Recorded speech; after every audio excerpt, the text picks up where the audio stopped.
Doctor ortho Ayurvedic oil and capsule. अब दर्द भी घुटने टेकेगा। लखनऊ अग्निकांड के बाद सीएम योगी सख्त, बेसमेंट में अब कोचिंग सेंटर चलाने और कारोबार करने पर रोक। सभी सरकारी विभागों को सख्ती का आदेश, चेकिंग लगातार जारी। मंदिर में चढ़ावा चोरी मामले में एसआईटी की रिपोर्ट में चौंकाने वाले खुलासे, बड़े पैमाने पर चोरी के संकेत, एफआईआर की सिफारिश। रांची जे T20 फाइनल में भगदड़ में कई घायल, फ्री एंट्री की चर्चा से उमड़ी भीड़, आक्रोशित दर्शकों ने की तोड़फोड़। अमेरिका में ट्रंप के सांसद हुए बागी, ईरान के खिलाफ जंग रोकने का प्रस्ताव संसद में पास। ट्रंप की रिपब्लिकन के 4 सांसदों ने इस प्रस्ताव के पक्ष में वोट किया।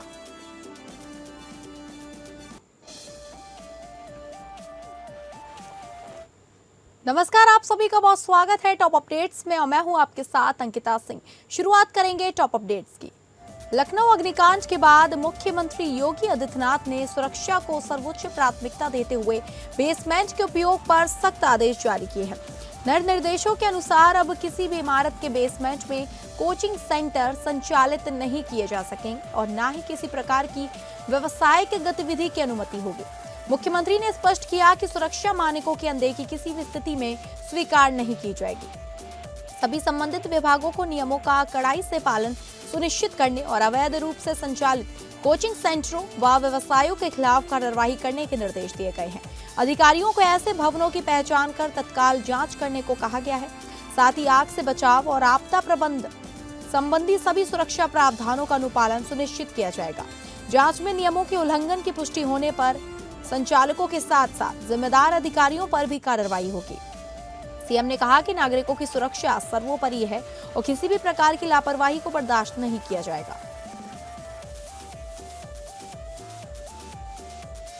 लखनऊ के अलीगंज अग्निकांड मामले में लखनऊ विकास प्राधिकरण ने बड़ी कार्रवाई करते हुए संबंधित इमारत पर नोटिस चस्पाकर 15 दिनों के भीतर जवाब मांगा है। प्राधिकरण ने स्पष्ट किया कि संतोषजनक जवाब न मिलने पर भवन के ध्वस्तीकरण की कार्रवाई की जाएगी। यह इमारत Rameswaram institute of technology and management के मालिक वीरेंद्र शुक्ला की बताई जा रही है। पुलिस पहले ही गैर इरादतन हत्या का मुकदमा दर्ज कर वीरेंद्र शुक्ला समेत 4 आरोपियों को गिरफ्तार कर चुकी है। मामले में लापरवाही के आरोप में एलडीए के 6 अधिकारियों को निलंबित भी किया गया है, जबकि 18 अन्य अधिकारियों के खिलाफ शासन को नोटिस भेजा गया है। घटना की जांच के लिए गठित एसआईटी और फॉरेंसिक टीम ने भी मौके का निरीक्षण कर महत्वपूर्ण साक्ष्य जुटाए हैं। एसआईटी में आईपीएस प्रवीण कुमार और आईएएस अमृत अभिजात शामिल हैं, जिन्होंने घटनास्थल से कई अहम सबूत एकत्र किए हैं। फिलहाल मामले की गहन जांच जारी है और आगे की कार्रवाई रिपोर्ट के आधार पर की जाएगी।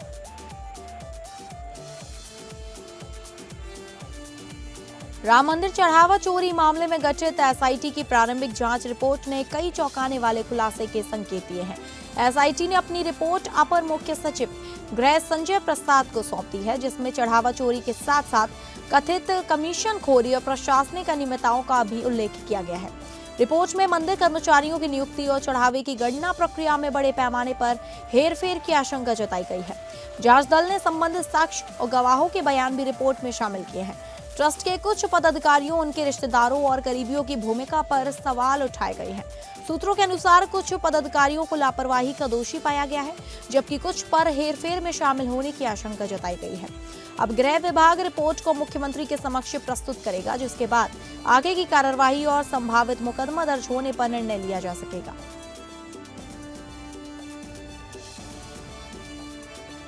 जेएससीए में मंगलवार को आयोजित J20 क्रिकेट टूर्नामेंट के फाइनल मुकाबले के दौरान भारी भीड़ उमड़ने से स्टेडियम परिसर में अफरा तफरी और भगदड़ की स्थिति पैदा हो गई। मैच देखने के लिए उम्मीद से कहीं ज्यादा अधिक संख्या में दर्शक पहुंचने के कारण वेस्ट गेट पर अव्यवस्था फैल गई। भगदड़ में कम से कम 3 लोगों के घायल होने की सूचना है, जबकि अन्य कई लोगों को मामूली चोटें आई हैं। सभी घायलों को प्राथमिक उपचार उपलब्ध कराया गया है। प्रत्यक्षदर्शियों के अनुसार फाइनल मुकाबले में फ्री एंट्री की जानकारी फैलने से बड़ी संख्या में लोग स्टेडियम पहुंचे थे। भीड़ बढ़ने के बाद कई दर्शकों को प्रवेश नहीं मिलने पर नाराजगी बढ़ी और गेट पर धक्का मुक्की तक शुरू हो गई। स्थिति बिगड़ने पर कुछ लोगों ने वेस्ट गेट पर तोड़फोड़ का नुकसान पहुंचाया। सूचना मिलते ही सुरक्षा कर्मियों और प्रशासन ने मौके पर पहुंचकर अतिरिक्त बल की मदद से हालात को नियंत्रित कर लिया।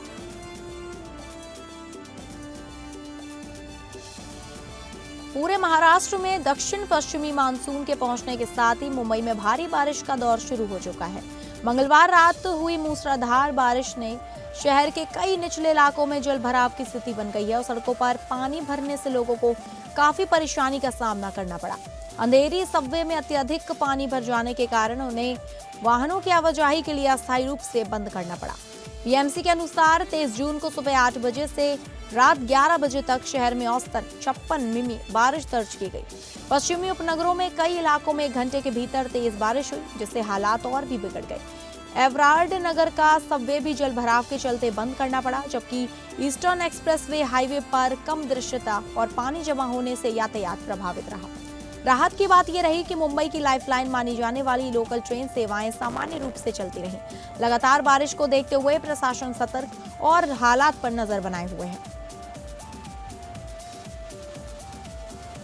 अमेरिका के राष्ट्रपति डोनाल्ड ट्रंप को ईरान युद्ध के मुद्दे पर बड़ा राजनीतिक झटका लगा है। अमेरिकी सीनेट ने एक प्रस्ताव का समर्थन किया है, जिसमें ट्रंप से ईरान के खिलाफ सैन्य कार्रवाई रोकने की मांग की गई है। इस प्रस्ताव के पक्ष में 50 और विरोध में 48 वोट पड़े हैं। खास बात यह रही कि ट्रंप की रिपब्लिकन पार्टी के 4 सांसदों ने भी प्रस्ताव के समर्थन में वोट देकर पार्टी लाइन से अलग रुख अपनाया। ईरान पर अमेरिकी हमले और उसके बाद बड़े तनाव को लेकर ट्रंप को अपनी ही पार्टी के भीतर विरोध का सामना करना पड़ रहा है।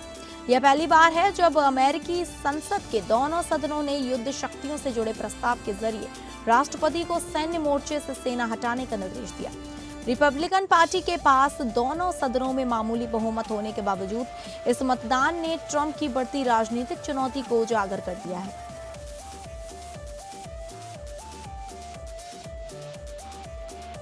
उत्तर प्रदेश के हमीरपुर जिला अस्पताल में महिला शौचालय के भीतर नवजात का शव मिलने से हड़कंप मच गया और अस्पताल परिसर में अफरा तफरी का माहौल बन गया। शव मिलने की सूचना पर परिजनों, तीमारदारों और अस्पताल कर्मचारियों की भीड़ मौके पर जमा हो गई। घटना की जानकारी मिलते ही कोतवाली पुलिस अस्पताल पहुंची और नवजात के शव को कब्जे में लेकर पोस्टमार्टम के लिए भेज दिया। मामले की गंभीरता को देखते हुए पुलिस ने जांच शुरू कर दी है और अस्पताल परिसर में लगे सीसीटीवी कैमरों की फुटेज खंगाली जा रही है। मुख्य चिकित्सा अधिकारी ने भी अस्पताल प्रशासन को फुटेज की जांच कर नवजात को शौचालय में छोड़ने वाले व्यक्ति की पहचान करने के निर्देश दिए हैं। अस्पताल प्रशासन का कहना है कि जांच में सामने आने वाले तथ्यों के आधार पर दोषी के खिलाफ सख्त कार्रवाई की जाएगी। फिलहाल पुलिस सभी पहलुओं को ध्यान में रखकर पहले मामले की गहन जांच कर रही है। घटना के बाद अस्पताल में चर्चा और चिंता का माहौल बना हुआ है। अमेठी के कमरौली थाना क्षेत्र स्थित पूरे मौलाना बरसंडा गांव में एक वैवाहिक कार्यक्रम के दौरान डांस को लेकर शुरू हुआ विवाद खूनी संघर्ष में बदल गया। बताया जा रहा है कि पुराने विवाद और बच्चों के बीच हुई कहासुनी के बाद मामला भले ही शांत हो गया था, लेकिन बाद में दबंगों ने पीड़ित पक्ष के घर में पहुंचकर हमला कर दिया। इस दौरान दोनों पक्षों के बीच लाठी डंडों और धारदार हथियार का जमकर इस्तेमाल हुआ, जिसमें आधा दर्जन से अधिक लोग घायल हो गए हैं। मारपीट में गंभीर रूप से घायल एक दिव्यांग युवक को ट्रॉमा सेंटर जगदीशपुर ले जाया गया, जहां डॉक्टरों ने उसे मृत घोषित कर दिया। घटना में कुछ महिलाओं के कान कटने की भी सूचना दी गई है। सूचना मिलते ही पुलिस मौके पर पहुंची और घायलों को उपचार के लिए अस्पताल भिजवाया गया। पुलिस ने शव को पोस्टमार्टम के लिए भेजते हुए 4 लोगों को हिरासत में लिया है तथा मौके से धारदार हथियार भी बरामद किए। फिलहाल पुलिस मामले की जांच कर आगे की विधिक कार्रवाई में जुटी हुई है।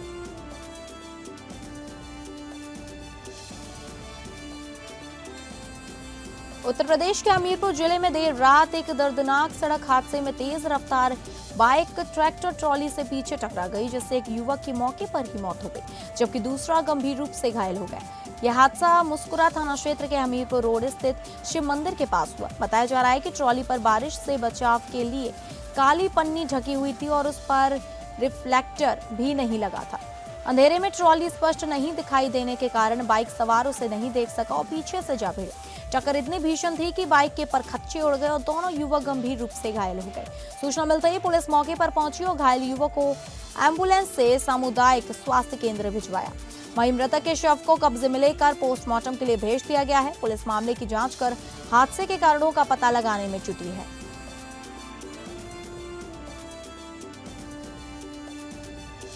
हमीरपुर में NH 34 हाईवे पर स्थित यमुना पुल की सड़क मरम्मत के चलते 3 दिनों तक रात के समय वाहनों का आवागमन पूरी तरह बंद रहेगा।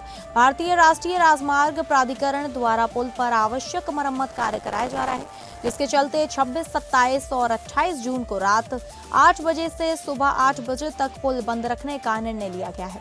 इस दौरान किसी भी प्रकार के वाहन को पुल से गुजरने की अनुमति नहीं होगी। पुल बंद रहने से हमीरपुर प्रयागराज मार्ग पर यात्रा करने वाले लोगों को परेशानी का सामना करना पड़ सकता है। यातायात व्यवस्था बनाए रखने के लिए पुलिस प्रशासन ने डायवर्जन प्लान जारी कर वैकल्पिक मार्ग निर्धारित किए हैं। अधिकारियों ने लोगों से निर्धारित मार्गों का उपयोग करने और अनावश्यक यात्रा से बचने की अपील की है। मरम्मत कार्य पूरा होने के बाद पुल को पुनः यातायात के लिए खोल दिया जाएगा। मामला हमीरपुर सदर कोतवाली क्षेत्र स्थित यमुना पुल से जुड़ा है।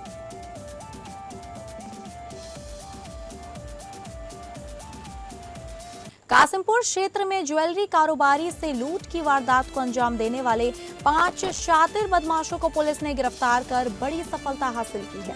आरोपियों ने 17 जून को घुरेरा चौराहे के पास ज्वेलरी व्यापारी नसीम से सोने चांदी के जेवरातों से भरा बैग लूट लिया था। घटना के बाद से पुलिस, SOG, SWAT और सर्विलांस टीम लगातार बदमाशों की तलाश में जुटी हुई थी। मुखबिर की सूचना पर पुलिस ने अमित सिंह, सत्यपाल मौर्य, मुजीब अभिषेक और रोहित तिवारी को गिरफ्तार कर लिया है। आरोपियों के कब्जे से लूटे गए अधजले सोने चांदी के जेवरात, 5 अवैध तमंचे, 11 कारतूस, वारदात में प्रयुक्त ब्रेजा कार और एक मोटरसाइकिल बरामद की गई है। जांच में सामने आया कि अमित सिंह अपनी कार पर फर्जी तरीके से जिलाध्यक्ष करणी सेना लिखवाकर पुलिस चेकिंग से बचने की कोशिश करता था। पुलिस गिरफ्तार आरोपियों से उनके अन्य साथियों और आपराधिक गतिविधियों के संबंध में पूछताछ कर रही है। मामले में आगे की विधिक कार्रवाई जारी है।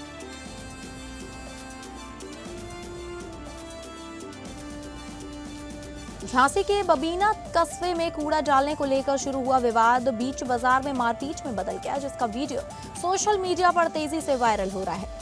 शास्त्री नगर निवासी संतोष ने पुलिस को दी शिकायत में आरोप लगाया कि उसकी दुकान के सामने कुछ लोगों ने कूड़ा डाल दिया था। विरोध करने पर विकास गोस्वामी, अशोक गोस्वामी और राजा गोस्वामी ने उनके साथ मारपीट की। संतोष का कहना है कि जब उसकी पत्नी और बेटी उसे बचाने पहुंची तो आरोपियों ने उनके साथ भी मारपीट की। घटना के दौरान बाजार में अफरा तफरी का माहौल बन गया और कई लोग मौके पर जुट गए। मारपीट की पूरी घटना किसी ने मोबाइल में रिकॉर्ड कर ली, जो अब सोशल मीडिया पर वायरल हो रही है। पीड़ित की तहरीर के आधार पर बबीना पुलिस ने संबंधित धाराओं में मुकदमा दर्ज कर लिया है। पुलिस का कहना है कि मामले की जांच की जा रही है और जांच के आधार पर आगे की विधिक कार्रवाई की जाएगी। पीलीभीत के हजारा थाना क्षेत्र में धर्म परिवर्तन के लिए कथित रूप से दबाव बनाने के आरोप में पुलिस ने एक व्यक्ति को गिरफ्तार कर जेल भेज दिया है। पुलिस के अनुसार ग्रामीणों की सूचना पर त्वरित कार्रवाई करते हुए आरोपी रामा राजभर को हिरासत में लिया गया है। आरोप है कि वह लोगों को सरकारी नौकरी और आर्थिक लाभ का लालच देकर ईसाई धर्म अपनाने के लिए प्रेरित कर रहा था। ग्रामीणों ने शिकायत की कि धर्म परिवर्तन से इनकार करने पर आरोपियों द्वारा उन्हें जान से मारने की धमकी भी दी गई। मामले की जानकारी मिलने के बाद पुलिस ने जांच शुरू कर दी और पर्याप्त आधार मिलने पर आरोपी के खिलाफ विभिन्न गंभीर धाराओं में मुकदमा दर्ज कर लिया। पुलिस का कहना है कि मामले से जुड़े सभी तथ्यों की जांच की जा रही है। आरोपी को न्यायालय में पेश करने के बाद जेल भेज दिया गया है। फिलहाल पुलिस पूरे प्रकरण की विस्तृत जांच में जुटी हुई है। पीलीभीत के माधो टांडा थाना क्षेत्र स्थित गांव सबलपुर मुस्तकिल रमपुरा फकीरे में खेत में काम कर रहे 5 मजदूरों की अचानक तबीयत बिगड़ने से हड़कंप मच गया। बताया जा रहा है कि सभी मजदूर गन्ने की गुड़ाई कर रहे थे और इसी दौरान उन्होंने मीठा शरबत पिया था। शरबत पीने के कुछ ही देर बाद मजदूर खेत में बेसुध होकर गिर पड़े, जिससे आसपास के लोगों में अफरा तफरी फैल गई। परिजन तत्काल 3 मजदूरों को सामुदायिक स्वास्थ्य केंद्र लेकर पहुंचे, जहां उनकी हालत गंभीर देखते हुए जिला अस्पताल रेफर कर दिया गया। घटना के बाद खेत स्वामी के मौके से चले जाने की भी चर्चा है। सूचना मिलने पर पुलिस मौके पर पहुंची और परिजनों व ग्रामीणों से पूरे मामले की जानकारी जुटाई। वहीं पुलिस घटना के कारणों की जांच कर रही है और शरबत पीने के बाद मजदूरों की हालत बिगड़ने की वजह का पता लगाया जा रहा है। फिलहाल सभी प्रभावित मजदूरों का उपचार जारी है।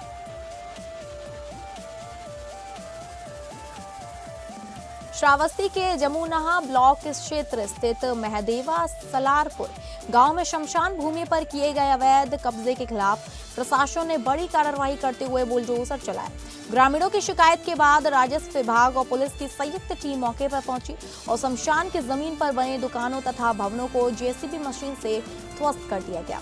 इस कार्रवाई के दौरान वर्षों पुराने अतिक्रमण को हटाया गया। अभियान कानून को और लेखपालों की मौजूदगी में शांतिपूर्वक संपन्न कराया गया।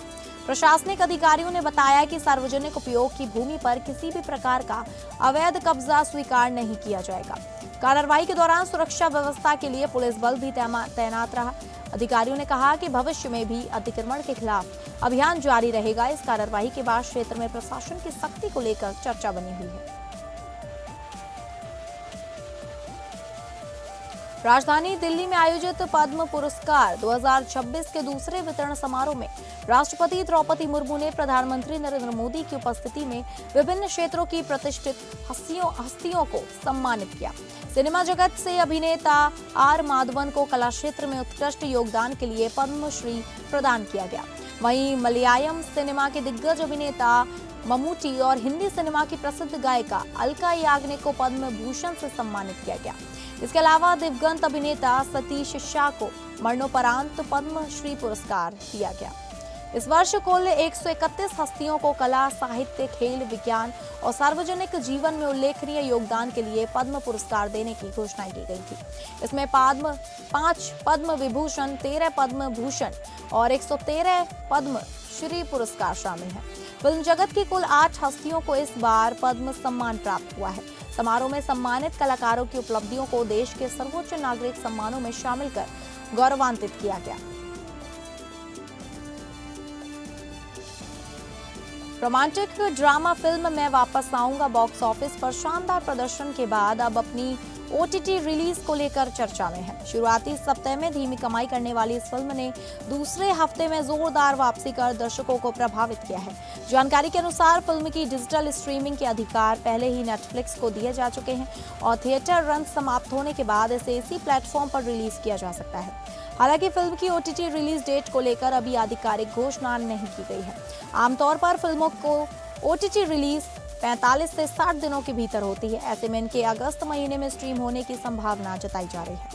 इम्तियाज अली के निर्देशन में बनी इस फिल्म में दिलजीत दोसांझ के साथ शर्वरी बाग, नसीरुद्दीन शाह और वेदांग रैना अहम भूमिकाओं में नजर आए हैं।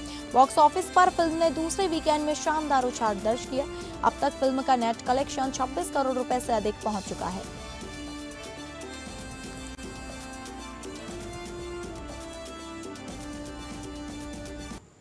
तो फिलहाल टॉप अपडेट्स में बस इतना ही। नमस्कार।